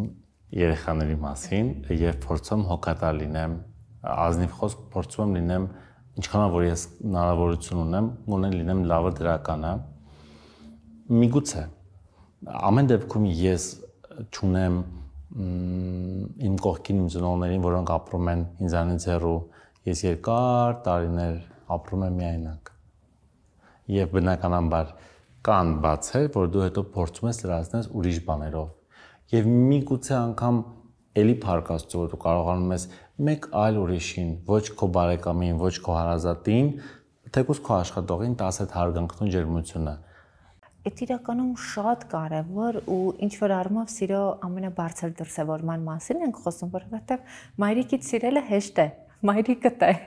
Յան բացեմ, մի անգամ մաման եկել էր Միացյալ Նահանգներ եւ մաքրող կին է, ինքը հայ չի ազգությամբ։ Ասացի մաման ինչ լավ է մաքրել, բայց ինքը շատ լավ է, էլի մաքրում, ոնց որ հոթելի մաքրություն անի, ասես կախում է բան, մամա սուզվեց։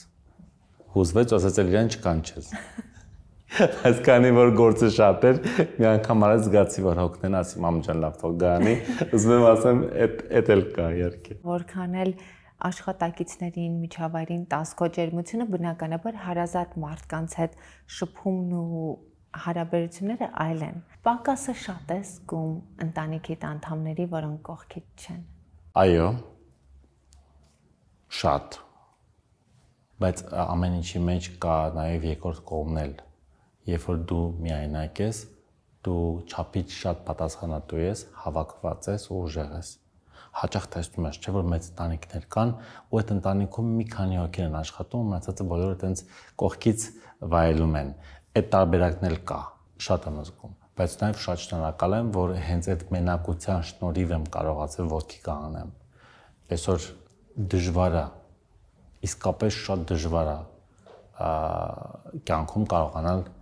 գնալ առաջ։ Ես ուզում եմ մի փոքր հետ գնանք նաև Ռուսաստան հասնենք։ Ինչու Աշոտ Բարսեղյան պրոդյուսերը որոշեց թողնել իր կարիերան ու մեկնել։ Մենք խոսեցինք ու չխոսեցինք այս մասին։ Կար մի этап իմ կյանքում 20-ից մինչև 25 տարեկան, որ ես շատ դարձել եմ մեծամիտ։ Յուրաքանչյուր երիտասարդ, երբ որ իր մոտ ինչ որ մի բան ստացվում է, այն թվում է ինքը վերջն է։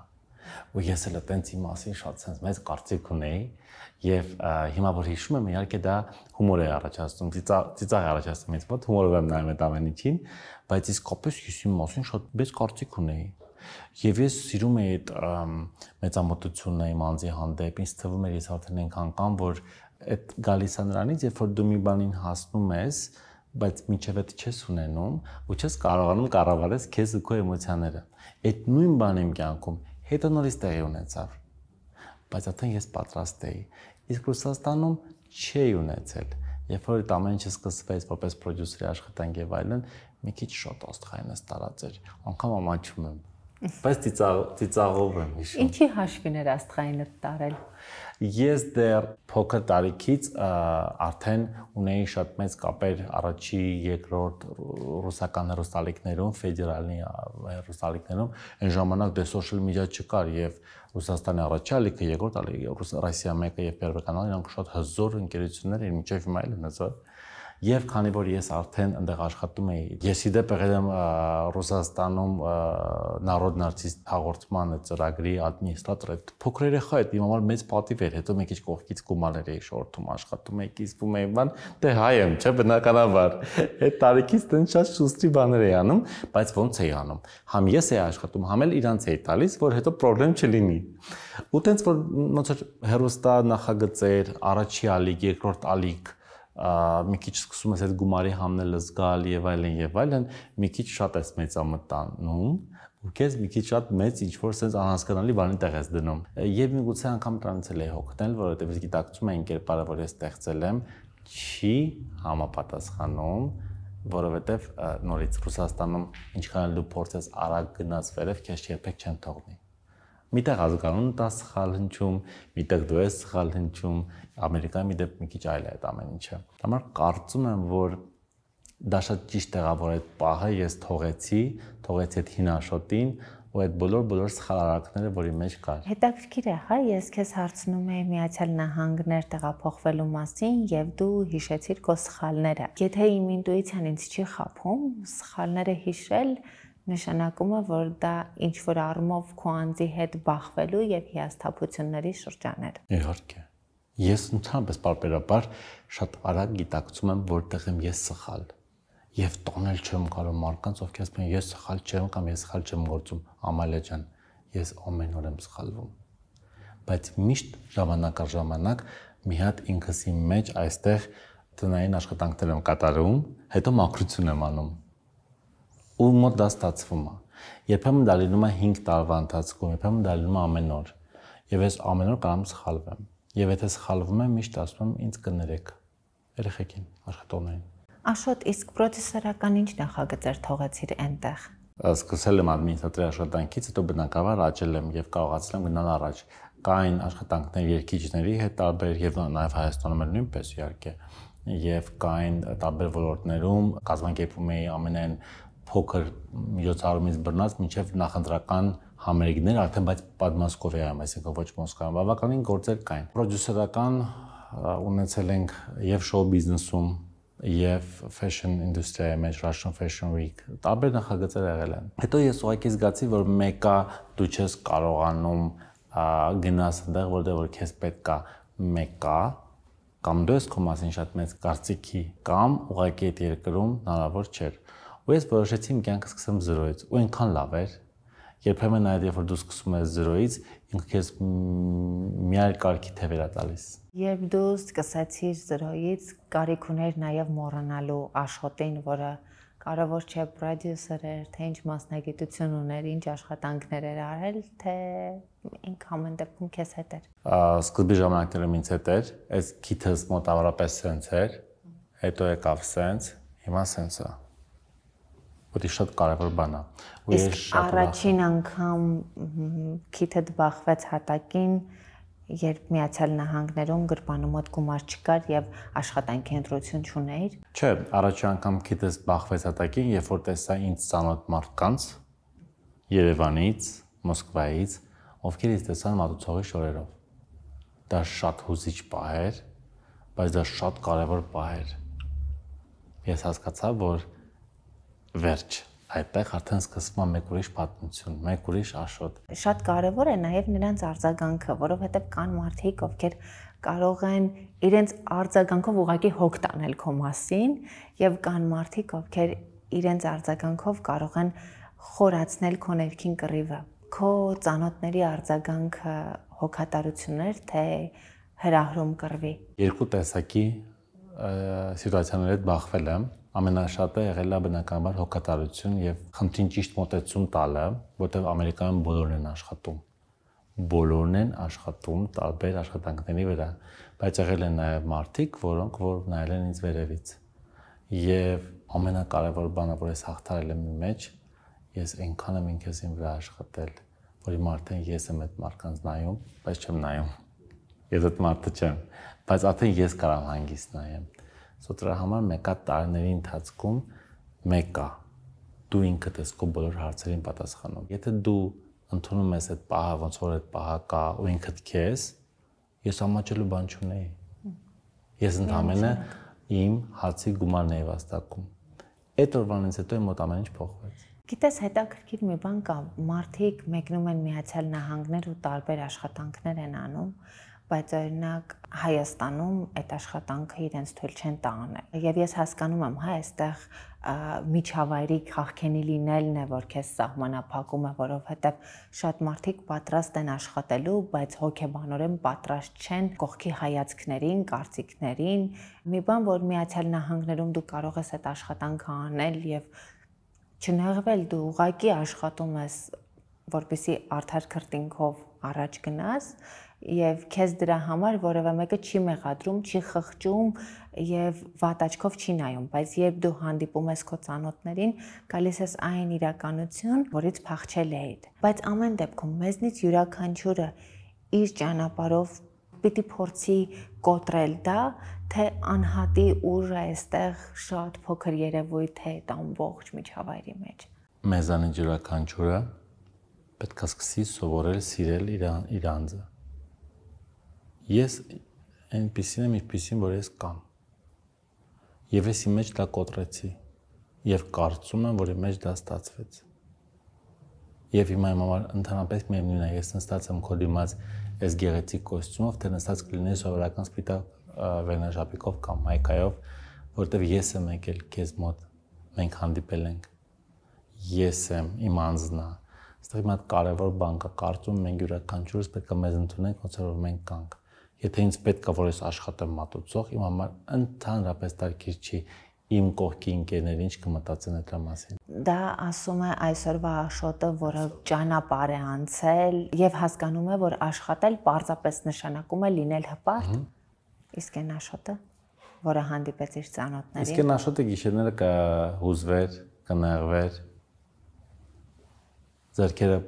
բաց կթողներ, որտեղ չէր կարողանում ձեռքերը բարձրացնել, առավոտ կարթնանար, կլվացվեր, ձեռքերը կբարձրացներ եւ կգնար վազելով աշխատանքի, բայց եթե չգնար վազելով աշխատանքի, երբեք չլիներ այս Աշոտը։ Իհարկե։ Աշոտ, ես իդեպ այնպես չի որ չնկատեցի քո ասած մի բանը, երբ նշեցիր, որ երբ դու Մոսկվայում էիր եւ աշխատում էիր, այնտեղ հայավարի որոշակի ճանապարհներով քո անելիքն էլ անում էիր։ Միացյալ Նահանգներում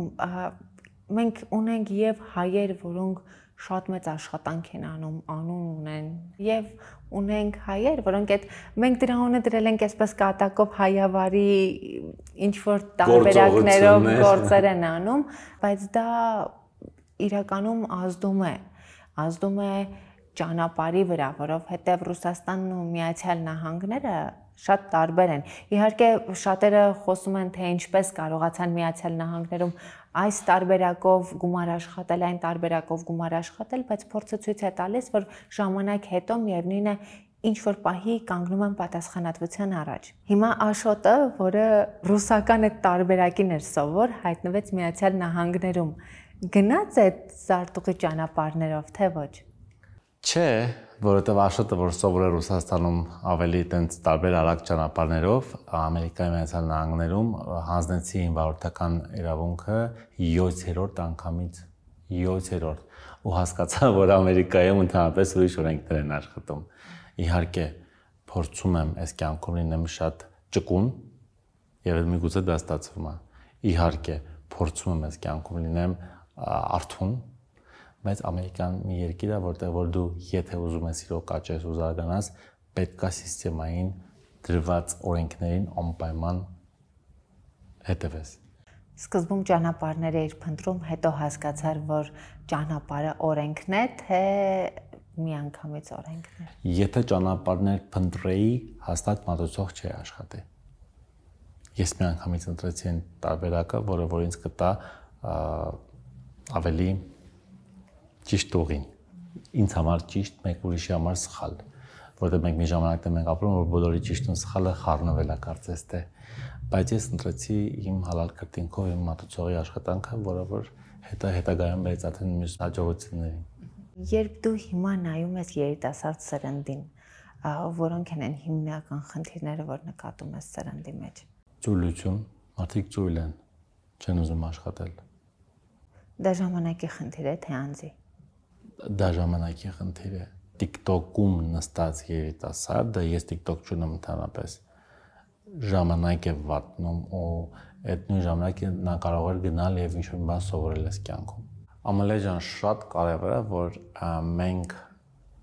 օգնենք այն երիտասարդներին, ովքեր որ պատանի են ու շատ լուրջ հոգեբանական խնդիրներ ունեն, կարողանան տարանջատեն հասարակական կարծիքը, այն կարծիքը, որը ձևավորում է սոցիալ մեդիայում եւ իրանց իրականությունը։ Դա շատ կարևոր մի բան է։ Մեր համար ավելի հեշտ է, որտեղ մենք մեր տարիների ընթացքում սովորել ենք ապրել ինքներս մեզ համար ու միգուցե ինչ-որ միտեղ սիրել ինքներս մեզ, գնալ կոմպրոմիսի ինքներս մեզ հետ, բայց այդ երիտասարդությունը, ովքեր անդադ տեսնում են հաջողություններ ստեղից, ընդեղից, այս մարդը TikTok-ում 3 միլիոն, չգիտեմ, follower ունի, այն մարդը միանգամից գումարներ աշխատեց, միտեղից է գոռում են հավատա երկնքին փողերը իրանցով կգան եւ այլն, այդ երիտասարդությունը հետո դառնում է շատ թույլ։ Իրանք չեն ուզում աշխատել։ Իրանք ասում են, ես ուզում եմ ունենամ YouTube-ում մի հետաքրքիր պրոյեկտ, բայց չեն հասկանում, որ դրա համար պետք է տարիներ։ Բայց ամեն դեպքում չես կարծում, որ օրինակ զուգահեռ իրականությունում էլ երբ տեսնում են քեզ նման մարդկանց պատմություններ, շատ հայտնի մարդկանց պատմություններ, երբ մարդիկ զրոյից կարողացել են կերտել իրենց ճանապարհը, հասկանում են, որ հաջողության հիմքը աշխատանքն է, որովհետև այս հարցազրույցները, այս պատմությունները արժեք չեր ունենա, եթե պարզապես օրինակ քո անձնական պատմությունը լիներ կամ իմ անձնական պատմությունը լիներ, դա կարևոր կլիներ քո ընտանիքի համար, բայց այս պատմությունը ես վստահ եմ, որ շատ երիտասարդ մարդկանց համար պարզապես մոտիվացիա է լինելու ու հենց դրանով ինքը արժեք է ունենալու, որովհետև մարդիկ հասկանալու են, որ հաջողության հիմքում աշխատանքն է։ Չես կարծում, որ նաև կարծրատիպ է կոտրվում, որովհետև այսօր ժամանակաշրջանը self-made մարդկանցն է ու այսօր երևի թե ավելի քան երբևէ self-made մարդիկ կարողանում են հաստատվել եւ ասել իրենց խոսքը։ Կարծում եմ, բայց նաև պետք է հաշվի առնենք, որ երկրի, որ ազգության մասին ենք մենք խոսում։ Եթե անգամ համեմատենք երիտասարդներին Ամերիկայի Միացյալ Նահանգներում, հայ երիտասարդներին եւ Հայաստանի, իրանք շատ տարբեր են։ Կարծում եմ։ Իսկ որտեղ ես դու տեսնում այդ տարբերությունները։ Չեմ ուզում որևէ մի պիտակավորում տամ թե այս կողմին, թե այն կողմին, իրանք շատ տարբեր են։ Համընդեղ կան շատ լավ կողմեր, շատ, այնտեղ երեխեքը շատ ավելի արագ են սկսում աշխատել, ավելի վաղ հասակից։ Բայց այստեղ էլ շատերը սկսում են աշխատել վաղ հասակից։ Հաստատ։ Դա համար ամենտեղ ունի իր ոնց որ պլյուսները, համ մինուսները։ Մի քանի օր առաջ Երևանում պատվիրեցի մեքենա, եկավ երիտասարդ 24 տարեկան տղա, վիդեոն ունեմ հեռախոսից մեջ, երբ որ վերջացնեմ ցույց կտամ։ Այնքան սիրուն էր հագնված, կոստյում, սպիտակ սառոճկա, փայլում էր։ Ասեցի եղբայր, քանի տարեկան ես, ասեց 24։ Ասեցի որտեղից ես, միգուցե կտեսնի, վստահ եմ, որտեղ քեզ շատ մարդիկ են նայում, կտեսնի։ Ասեց ապարանից եմ։ Ասեց դու ամեն օր ապարանից սենց սիրուն հագնում գալիս ես Երևան գործի, ասեց հա։ Ես վստահ եմ, որ ինքը վաղը հաջողություն ունենա։ Շատ մեծ հաջողություններ կհասնի։ Այդ օրը չեմ հիշում ինչքան տվեցի, բայց տվեցի վստահ։ նորմալ դուրս եկա, ասի ես քո ցավը տանեմ։ Այդ վիդեոն նկարել եմ։ Այդ վիդեոն երբևէ չեմ դրել ինձ մոտ story, բայց նկարել եմ, երբ որ իմ աշխատողները կամ իմ երիտասարդ ընկերները ինչ որ բանի վրա նեղվում են, ասեմ նայեք, մարդ, որ փայլուն շորերով արթուկած կգնա տաքսի վարելու, այդ նույն մարդը վաղը այսօր կհասնի լուրջ հաջողությունների։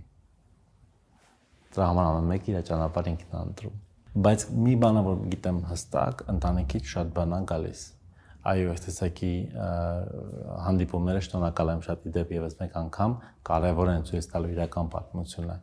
բայց ընտանիքում էլ պետք է կարողանան այդ երեխայի հետ անդադ աշխատեն ու խոսեն։ Քեզ հետ ամենից շատ ով է աշխատել եւ խոսել փոքր տարիքում։ Մաման, papas եղել է ուտող մող, տենց դրսի տղամարդ, լավն է շատ եղել, բայց անընդհատ եղել է դուրսը իր ընկերական շրջապատով, ինքը միշտ սիրել է խնջույքներ, բաներ, առատաձեռն է եղել միշտ։ Մամաս էլ ավելի շատ սիրել է ընտանիքը, վերամիավորի եւ այդ ամեն ինչը ույուտը ստեղծի ընտանիքի մեջ։ Մամաս տրամանեց որ ես էլ, եղբայրս էլ մենք բավական հաջողակ ենք։ Ամեն մարդ իր ճանապարհն անցել, բայց երկուսս էլ հաջողակ ենք հավասարաչափ։ Իդեպ մամայի քնքշանքի ու ձեզ հետ ժամանակ անցկացնելու, ձեր կրթության վրա ներդրում անելու զուգահեռ իրականությունում զինվորական հայրիկ ունենալը չի ձևավորել քո մեջ դիսցիպլինա, որը քեզ հետագայում օգնել է, այ երբ որ դու գնում ես սրճարան եւ հստակ ժամը իր պահում, դա հստակ կարգապահության մասին է խոսում։ Իհարկե բնական է, պապայից վերցրել ենք այն ինչ որ եղել է այդ պարային մեզ համար ամենաճիշտը եւ հոգեհարազատը, իսկ մամայի այդ ընտանիքը բարձացնելը եւ ընտանիքին առաջ մղելը ինձ ու եղբորս ժամ առ ժամ ուղարկել ստեղ սովորել, այնտեղ սովորել, այնտեղ ապրել, այնտեղ եկել, այնտեղ նվագել, բելը արդեն են որ դու կարողանում ես այդ ամեն ինչը միքսանես ու ստանում ես այդ հաջողության գրավականը։ Իդեպ այսօր բոլորս սոցիալական մեդիայից որոշակի կախվածություն ունենք։ Մեկի մոտ մի քիչ շատ է դա դրսևորվում, մյուսի մոտ կառավարելի է ու աշխատանքդ էլ, հա, ըստ էության սոցիալական մեդիայի կառավարման եւ սոցիալական մեդիայի միջոցով մարդկանց հետ հարաբերություններ հաստատելու մասին է, բայց սոցիալական մեդիայի միջոցով մարդկանց հետ հարաբերություններ հաստատելու մեջ դու կարողանում ես կախված չլինել սոցիալական մեդիայից, թե դա քեզ էլ է ինչ որ առումով կուլ տալիս, որովհետև եւ աշխատանքն է եւ անձնական առումով երբեմն մեզ ուղղակի հետաքրքիր է։ Ամենը ջան, ես բացարձակապես ակտիվ չեմ սոցցանցերում, չնայած որ կարողացել եմ կառուցեմ նման ընկերություն, ես ցավոք ակտիվ չեմ եւ ես մեծ գաղտնիք ունեմ, ես ունեմ շատ թվով մեծ կուտակված փոքրիկ vacation-ներ, trip-ներ, տարբեր երկրներ, տարբեր քաղաքներ, որոնք որ անգամ չեմ էլ post-ել։ Միշտ ասում լավ, վաղ եւ այդտենց 2018 թվականից ունեմ հավաքած կուտակած անսահման տենց փոքր trip-ներ եւ հետաքրքիր vacation-ներ։ Ես հոգնել եմ, ես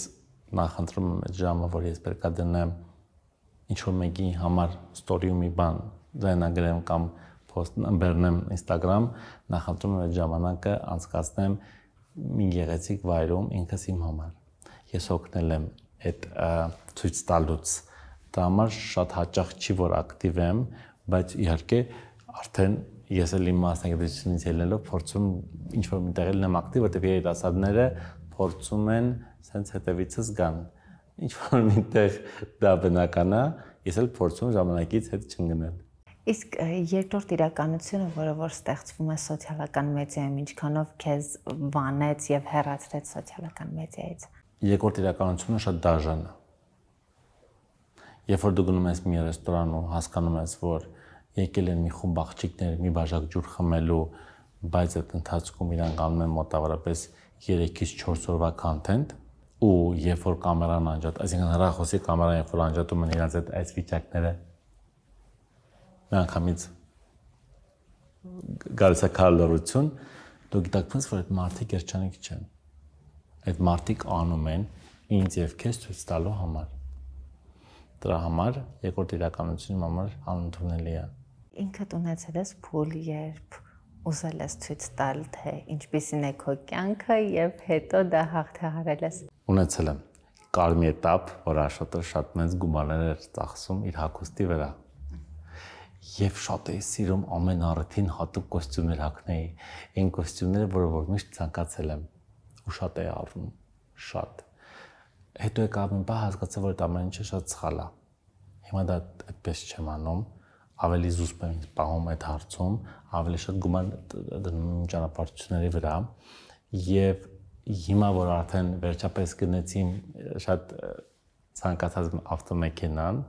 բնականաբար չեմ հրապարակելու եւ դրա կարիքն էլ չկա։ Այդտեղ հասկացա, որ վերջ ես արդեն հաղթեցի այդ ուրիշների համար ապրելու տարբերակը, ես ուղղակի համար եմ ապրում։ Ես ոնց որ կամ ես եմ, կարող է շատերի համար ես լավը չեմ, բայց վերջապես ես ինքս իմ համար եմ լավը դարձել։ Կարծում եմ, որ ամենակարևոր բանը, որ ես այսօր ունեմ, ես հաղթեցի ինքս ինձ ու սկսեցի ապրել ինքս իմ համար։ Եվ ինչ է խորհուրդ եմ տալիս շատ մարդկանց։ Պարտադիր չի գնալ կոնկրետ այն հոթելը, որտեղ բոլորն են գնում, ինչա որտեղ դու լուսանկարվես։ Գնա այնտեղ, որտեղ որ դու ցանկացել ես։ Հաջողությունների մի մասին մենք խոսեցինք, մի մասին չխոսեցինք ու եթե հիմա այսպես բոլորը հերթով թվարկենք, եւ թե բավականին երկար ժամանակ Կարիք չկա։ Ասեմ ինչի։ Երբ որ ինձ ասում են դու հաջողության հասել, ես միշտ ասում եմ, որ դեռ ոչ։ Անկեղծ եմ ասում, դեռ ոչ։ Որովհետև միգուցե մեկի համար հաջողությունը դա լավ մեքենա վարելն է, իմ համար հաջողությունը դա իմ կողքին լավ մարդիկ ունենալն է։ Միգուցե մեկի համար հաջողությունը դա ինչ-որ մի տիտղոս է, իմ համար հաջողությունը անձամբ իմ համար դա այս պարագայում շրջապատված լինելա լավ մարդկանցով։ Դրան միշտ ասում եմ, ոնց որ դեռ հենց սկիզբն է։ Ու իսկապես է տենց է։ Նույն Ամալիան, որը որ սկսել էր տարիներ առաջ եւ այսօր, տարբեր մարդիկ են, բայց միգուցե հենց այս պահն էլ է դեռ սկիզբը։ Ամենակարևորը երբեք կանգ չառնելն է, որովհետեւ երբ հասկանում ես, որ հասել ես վերջնակետին, այդտեղից սկսում ես արդեն գահավիժել ներքև։ Իհարկե։ Բայց գիտես, քանի որ դու զրույցի ընթացքում անդադ նշում ես, ինձ համար կարևոր է ունենալ մարդիկ, իմ շուրջը ունենալ մարդիկ, հետաքրքիր է, հա, մարդ, որը անդադ կարևորում է ուրիշ մարդկանց ներկայությունը իր կյանքում, դեռ չի ստեղծել իր ընտանիքը։ Սա քեզ համար ինչ-որ առումով խանգարող միտք է, թե ոչ։ Կուզեմ մի պահ սկսեմ մի հատ կարևոր կետից, ոչ թե ունենամ մարդիկ իմ շուրջը, ուղղակի երբ որ դու ապրում ես Հայաստանում, իսկապես շրջապատված ես մարդկանցով, ովքեր որ միգուցե մեծացել են քեզ հետ միասին, միգուցե մի ճանապարհ են քեզ հետ միասին անցել, բայց Ամերիկայի Միացյալ Նահանգների պես երկրում իսկապես լավ մարդ ունենալ քո կողքին դա շատ մեծ հարստություն է։ Դրա համար հեռավորությունը չի մտերմացնում։ Չէ։ Ինչու։ Ես չգիտեմ։ Եվ ես չեմ էլ ստելու։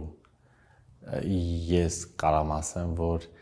ես անգամ Instagram-ի story-ների reaction-ից տեսնում եմ իրականում ով եմ համար այսօր շատ ուրախ եւ ով ընդհանրապես չէ։ Ուղղակի միգուցե մի օր կարող է պետք կամ դե թող մնա էլի։ Այդ կապված այդ հարցի հետ։ Իսկ ընտանիքի հետ կապված, հետագա ընտանիքի կառուցելու հետ կապված Ամալիա ջան, կարծում եմ, որ երբ որ գա պահը, իսկ այդ պահը պայման կգա, տղամարդը պետք է այնքան ուսերի վրա մեծ գլուխ ունենա կամ ամուր լինի, որ միշտ կարողանա իր ընտանիքը դնի մի կողմ, աշխատանքը մի կողմ եւ ընկերական շրջապատը մի կողմ։ Իրանք երեքը տարբեր բաներ են, բայց երեքն է կարեւոր են։ Բայց դու դրան պատրաստ ես, թե ոչ։ Չէ։ Ինչու։ Ինչն է գերակշռում աշխատանքը։ Այս պահին իմ երազանքների հասնելու ճանապարհի դեռ ոչ ավարտված լինելը եւ մի հատ կարևոր բան կա։ Ես շատ եմ սխալվել այդ հարցում։ Ճիշտ կողակցի հարցում շատ եմ սխալվել։ Ինչու։ Դա չգիտեմ, միգուցե ասել քեզ, երբ որ գալիս եմ, երբ որ դու կայանում ես եւ այլն, դա դառնում է ավելի դժվար։ Դրա համար այս պահը ուղղակի իսան բաց եմ թողել, որովհետեւ մեկը, եթե մի բանը լինելու է, անպայման կկատարվի։ Սա մի հարց է, որը ոչ միայն ինձ հետ է կապված, անշուշտ դա իմ հարցն է, դա իմ խնդիրն է, դա իմ կյանքն է, բայց եթե նայես միլիոնավոր երիտասարդների մեր տարիքի այսօր, Շատերը այս խնդիրը ունեն։ Չեմ կարող բացատրեմ ինչու։ Որովհետև նաև աշխարհը գնում է դեպի մենակ կյանք ավելի շատ։ Ամալիա ջան, ես չեմ կարող այդ հարցին պատասխանել։ Ես մենակ կարող եմ բան ասեմ, շատ անկեղծ ու շատ վախով եմ ասում, շատ սարսափով եմ ասում։ Ես շատ եմ սիրում մենակ ճանապարհորդել։ Կարող եմ մեկի հիմա նստած լինի էկրանից մյուս կողմ եւ սենց անի։ Ըստ տղան նորմալ է։ Ես շատ եմ, ես վայելում եմ։ Ինձ պետք չի ես հավաքեմ ինչ-որ մի հատ տղաների շրջապատ, ընկերական շրջապատ, մի 9 հոգով գնանք հասնենք միտեղ, հետո այնտեղ մեկը շատ խմիչք օգտագործի, մյուսը, չգիտեմ, որոշի շատ երկար է քնում, այսինքն ամեն ինչ այսինքն դառնա, որ ես այդ մի քանի օրը որ ունեի հանգստանալու համար, անհանգստացած հետ գամ։ Ես սիրում եմ մենակ ճանապարհորդել։ Մենակ ճանապարհորդելը իրականում եւ շատ կարեւոր է, որովհետև այդ ինքդ քեզ հետ ժամանակ անցկացնելու ինչ որ մի բարձր աստիճան է ու ինքդ քեզնից չհոգնելու ինչ որ մի բարձր աստիճան է։ Միաժամանակ մենակ ճամփորդությանը երբ գալիս ես, դա երբեմն արդյունք է լինում հիասթափությունների, մարդկանցից հոգնելու, հարաբերություններ պարզաբանելու հավես ուղղակի չունենալու։ Այսպիսի շատ տարբեր ապրումների արդյունքում ես դու գնում մենակ ճամփորդության, որ հասկանում ես, որ մի րոպե, բայց շատ լավ էր։ Ամալիա ջան, միգուցե մյուս կողմից եթե նայենք, իմ տեսանկյունն է սա, միգուցե մենք այնքան ենք կարողացել աճել ինքներս մեզ հետ, այնքան ենք կարողացել ընկալենք ինքներս մեզ, որ մենք գնում ենք այդ մենակ ճանապարհորդությանը վայելելու հենց այդ մենք մեր տարածքը, դա շատ կարևոր բան է։ Մենակությունը շատ կարևոր բան է, երբ կարողանում ես նաև համադրել մարդկանց հետ լինելու հետ, որովհետև երբ կենսակերպը դառնում է լիարժեք մենակ ու միայն մենակ ճամփորդությունների մասին է լինում, սա խոսում է մարդու մասին, որը չունի այլևս ցանկություն շփվելու մարդկանց հետ, ժամանակ անցկացնելու կամ հանդուրժելու մարդկանց նույնիսկ։ Եվ երբ դա համադրվում է, մի անգամ կարող ես մենակ ճամփորդել, որովհետև դու ուզում ես քեզ հետ ժամանակ անցկացնել, լսել քո հույզերը, ճանաչել քո հույզերը, մի ուրիշ անգամ լինել միջավայրում։ Երևի թե այս համամասնությունը պահելն է շատ կարևոր։ Դու կարողանում ես այդ համամասնությունը պահել, թե մենակի կոմֆորտը այնպիսի լիարժեք կոմֆորտ է, որ չես կարողանում դեռ փոխել։ Ես միանշանակ կարողանում եմ պահել եւ ես միանշանակ կարողանում եմ բերել բալանսի։ Ես շատ եմ ճանապարհորդում, այսօր եկել եմ օդանավակայանից այս հարցազրույցին եւ գնացել եմ գործերը, բայց տարել եմ մամայիս։ Որտե աշխարհն է լավ ճանապարհորդություններ ու մենք իրար հետ այնց հավես ժամանակ անցկացրեցինք։ Իմ մաման արդեն բնականաբար կարծեմ կնոջը տարիք չեն ասում, բայց մեծ կին է արդեն, բայց ահա որ երիտասարդ է, ահա որ ուրախ է, թե արտակնապես, թե հոգեպես։ Ու ես կատարյալ երջանիկ եի, որ մամայի հետ էի գնացել։ Ուղղակի կարծում բալանսի պետք է բերես։ Աշոտ, վերադառնալով քո գործունեությանը, Միացյալ Նահանգների պես մեծ շուկայում մրցակցությունը ձևավորվում է էլի հայերի հետ, թե ամերիկյան ընկերությունների հետ ու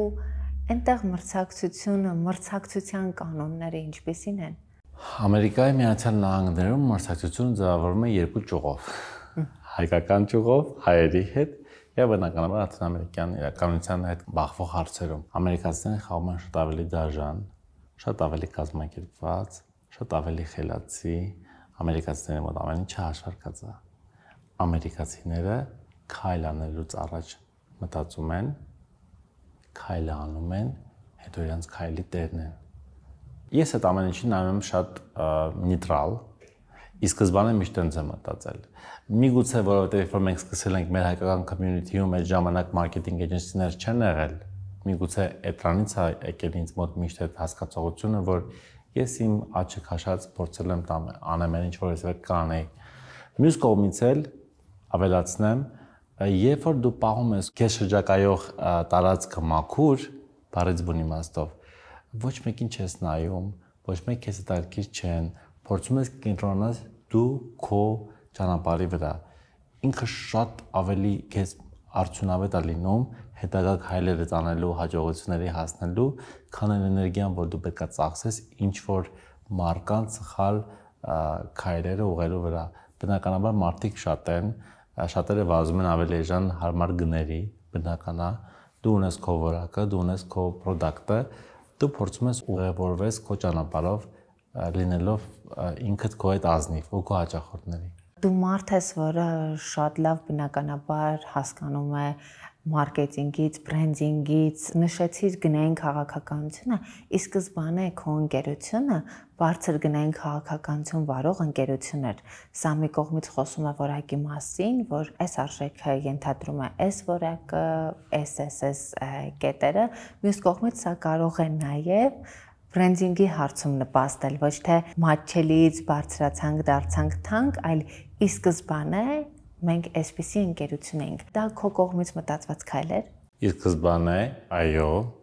ես ամեն ինչ եմ արել, որ մենք ընկալվում ենք եւ միշտ կընկալվենք որպես բարձր չափանիշներով մարքեթինգ էջենսի, որը որ առաջինը մտածում է իր տված որակի մասին։ Դա եղել է միշտ տենց։ Եվ դժբախտաբար շատ շատերը միշտ մտածում են, որ մեզ մոտ շատ թանկ ամեն ինչ։ Ոչ, դա այդպես չի։ Ես միշտ ընդառաջում եմ յուրաքանչյուր մարդուն, որ նոր բիզնես է բացում։ Եվ հենց հիմա լինելով Visa Partner Company արաբական երկրներում, մենք նորից պետք է կանգնենք այն բիզնեսների կողքին, ովքեր որ նոր են դեռ բացվում։ Ուղղակի ես նախընտրում եմ լինել որակով, քան անորակ։ Դրա համար եթե անգամ մարդիկ կարծում են, որ մենք թանկ ենք, թող կարծեն, ոչինչ, բայց իրականում մենք թանկ չենք։ Մենք յուրաքանչյուր մարդուն կարողանանք օգտակար լինել իր հնարավորության մեջ։ Շուկայում խաղալու կանոնները յուրաքանչյուր երկրում տարբեր է։ Հիմա մտնում ես արաբական շուկա։ Սա նշանակում է, որ ավելի հաճախ ես լինելու արաբական երկրներում տեղի շուկան խորապես ուսումնասիրելու համար, թե դրանով արդեն զբաղվում է քո թիմը, Աշոտը շունչ քաշելու ժամանակ ունի։ Մենք ունենք շատ հզոր թիմ եւ կոնկրետ այդ էրիան վստահված է մեր Chief Marketing Officer-ին, Ինեսային, որը որ զբաղվում է այդ հարցերով եւ ինքը բավականին երկարաժամկետ ճանապարհ է, որը որ պետք է հարթենք 0-ից եւ դա փորձում ենք անենք։ Շատ վախենալու է, բայց ես այնքան եմ սիրում այդ վախը, որ ծնվում է ինչ-որ մի փոքր բանից ու պետք է ավելի մեծացնես, ես պատրաստ եմ։ Կգամ, կգնամ ավելի հաճախ, միանշանակ այո։ Իհարկե, նմանավանդ հիմա Ամերիկայում ինքը ամբողջովին ինքի հենով աշխատում է, ամեն ինչ շատ լավ ընթանում է առաջ։ Բայց ինչ շատ ոգևորում է այն փաստը, որ նորից 0-ից։ Ու ես տանից շատ ուրախանում եմ։ Որտեղ մենք այնտեղ ճանաչված չենք, մենք այնտեղ ով ենք, դեռ ոչ մեկ։ Ինչ որ առումով դու հիշում ես Աշոտին, որը Միացյալ Նահանգներում էր եւ դեռ պիտի կերտեր իր անուն ազգանունը։ Այո, իհարկե։ Ես մի հատ հետաքրքիր բան եմ ուզում պատմեմ։ Երբ որ ինձ ասացին, որ դու պետք է լինես այդ Forbes-ի առաջի միտինգին, որտեղ մասնակիցներ կային տարբեր երկրներից, բոլորը շատ հաջողակ, ես այդքան էլ չէ, եւ դա բացարձակապես կապ չունի այն ֆինանսական կարողությանը, դա ուրիշ պրեստիժ եւ շատ կարեւոր հասկացողություն է, որին որ դու գալիս հասնում ես։ Մի խոսքով, ես sense շատ ներվայնացած, շատ ստրեսի մեջ, մի անգամից քրտնեցի կրնիկս էցում էր եւ այլն, մտնում եմ ու ասացի հենց մի հատ հիշեն հին Աշոտին, որ ոչինչ չուներ, ոչ մի բան չէր կարողանում, Ամերիկա գալով, ինձ հավաքեցի, մտա սիրուն ու միամիտ փոխանակ ասեի hi my name is Աշոտ, ասեցի hi my name is Adam, որտեվ ես միշտ ալբաքսում ասում եմ եւ անունը Adam, որտեվ ինձ ասում են Աշոտ, Էշոտ, շատ խառնում են։ Դրա համար այդ հումորով պահերը միշտ պետք է հավես մոտենաս։ Ամեն ինչի սկիզբը շատ լավն է։ Իմիջիայլոց դու որքան էլ զրույցի ընթացքում ասացիր, որ դու քեզ դեռ հաջողակ չես համարում, ես ուզում եմ նաև մեր լսարանի համար էլ ասել, որ ոչ միայն քո ընկերությունն է հաջողությունների հասել եւ միջազգային առաջատար կազմակերպություններում ստացել իր հավաստումը որպես ընկերություն, այլև հենց դու Forbes-ի ազդեցիկ գործարարների